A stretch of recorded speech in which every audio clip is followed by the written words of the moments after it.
কেমন আছো সবাই? আশা করছি সকলে ভালোই আছো। তো আজকের ভিডিওতে আমি আর বাইরের ছাদে যাইনি। কারণ আজকের ভিডিওর যে টপিক সেটা আশা করছি ঘরের মধ্যে থেকেই তোমাদের সকলের সাথে শেয়ার করা যাবে। আজ প্রায় ১ মাস মতো হলো আমি ব্যাঙ্গালোরে আছি এবং থাকছি। এর আগে আমি পশ্চিমবঙ্গে ছিলাম, আমি ওখানকারই বাসিন্দা। তো পশ্চিমবঙ্গ থেকে আ ব্যাঙ্গালোর এসেছি। এখানকার ওয়েদার যথেষ্ট ভালো আমাদের পশ্চিমবঙ্গের তুলনায়। মানে এখানে তো ধরো একটা নাতিশীতোষ্ণ ওয়েদার দেখা যায়। তো যেটা আমাদের পশ্চিমবঙ্গে খুব কম সময়ের জন্যই দেখা যায়। তো মেন বিষয় যেটা হচ্ছে এই ভিডিওটা বানানোর সেটা হচ্ছে গিয়ে লিভিং কস্ট। তো ব্যাঙ্গালোরে আসার আগে আর কি যারা কখনো আসেনি তারা এরকমটা ভয় পায় যে ব্যাঙ্গালোরে গিয়ে নাকি অনেক থাকা খাওয়ার খরচা হতে পারে। মানে লিভিং কস্টটা নাকি আমাদের বাংলার থেকে অনেকটা বেশি। তো আজকের ভিডিওতে আমি সেই সমস্ত জিনিসগুলো নিয়ে আলোচনা করব। আশা করছি তোমাদের সকলেরই সাহায্য হতে পারে এই ভিডিওটা তোমরা যদি পুরোটা দেখো। মানে ব্যাঙ্গালোরে থাকা খাওয়া থেকে শুরু করে লোকাল ট্রান্সপোর্ট এবং বাকি যে এক্সপেন্সেসগুলো হতে পারে আর কি একটা সাধারণ জীবনযাপনে, সেই সমস্ত জিনিসগুলো কীরকম পরিমাণে খরচা সাপেক্ষ সেই সমস্ত জিনিসগুলো আজকের ভিডিওতে আমি তোমাদের বলবো। তো ভিডিওটা সম্পূর্ণ দেখো, তাহলে একটা বেটার আন্ডারস্ট্যান্ডিং তোমরা পাবে ভিডিওটা থেকে। তো যদি আমি খরচার বিষয়টা বলি, তো এখানে আমি যেহেতু কলকাতাতেও কিছুটা সময় কাটিয়েছি, তো তুলনামূলক কলকাতার থেকে তো একটু হলেও খরচা এখানে বেশি। তাই বলে যে অনেকে মনে করে যে ব্যাঙ্গালোর এক্সপেন্স অনেক বেশি, সেরকমটা না।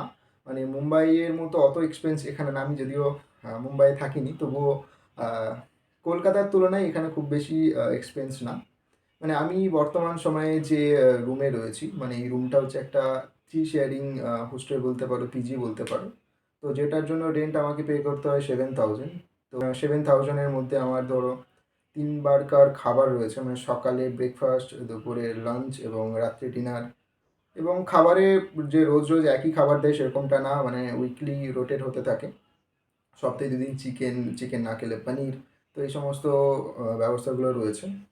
এবং সমস্ত কিছুই আমাকে মানে পে করতে হচ্ছে এটার জন্য 7,000। আর যদি আমি লোকাল ট্রাভেল এক্সপেন্সেসের কথা বলি, যেহেতু আমার অফিসটা এখান থেকে খুব বেশি দূর না, হয়তো ৭০০ থেকে ৮০০ মিটারের মধ্যেই পড়ে, তাই আমি হেঁটেই এখান থেকে চলে যেতে পারি। তবুও সাধারণত এখানে যে সমস্ত মানে লোকাল ট্রান্সপোর্ট যেগুলো রয়েছে এগুলো তো আমাদের কলকাতা থেকে একটু ভাড়া বেশি এখানে। আর এখানে যেটা সমস্যা আর কি, রাস্তাঘাটে প্রচণ্ড পরিমাণে ট্রাফিকের জ্যাম দেখা যায়।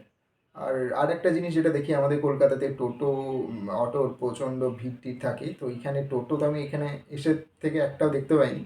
আর অটো মেইনলি এখানে লোকালের তুলনায় দেখি ওই উবার বা অনলাইন যে অ্যাপ্লিকেশন যেগুলো রয়েছে সেগুলোর তুলনাতেই মানে সেগুলোতেই বেশি বুক করা হয়। তাই কস্ট ঠিকঠাক মতোই পড়ে। তো এবার এখানে একটা ইন্ডাস্ট্রিয়াল এলাকা, এখানে অনেক বড় বড় কোম্পানি রয়েছে, সেই তুলনায় খরচা তো একটু হবেই। তো সেই দিক থেকে কম্পারেটিভলি দেখতে গেলে কলকাতার তুলনায় একটু খরচা বেশি। আর আহামরি সেরকম কিছু ব্যাপার না। যদি তোমাদের বাজেট ফার্স্ট মানে প্রথমের দিকে মান্থলি ৮-৯ হাজার টাকা মতো হয় আর কি।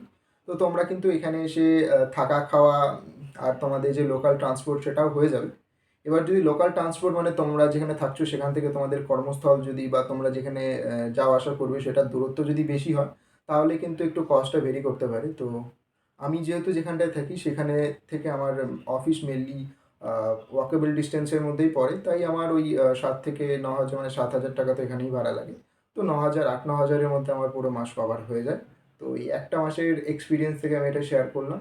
তো তোমরা যদি আরও কিছু ব্যাঙ্গালোর সম্বন্ধে বা আমার ডেইলি লাইফস্টাইল এখানে কীরকম কাটাচ্ছি বা এখানের কস্ট অফ লিভিং এবং বাকি সমস্ত যা তোমাদের মনে প্রশ্ন আসছে আমাকে জিজ্ঞেস করতে চাও, করতে পারো। অবশ্যই কমেন্ট করে নিচে জানাবে। আমি অবশ্যই তোমাদের কমেন্টে রেসপন্স করব। এবং আর যদি আমার ভিডিও তোমরা এই প্রথমবারের জন্য দেখে থাকো, প্লিজ একটা রিকোয়েস্ট, সাবস্ক্রাইব করে নাও।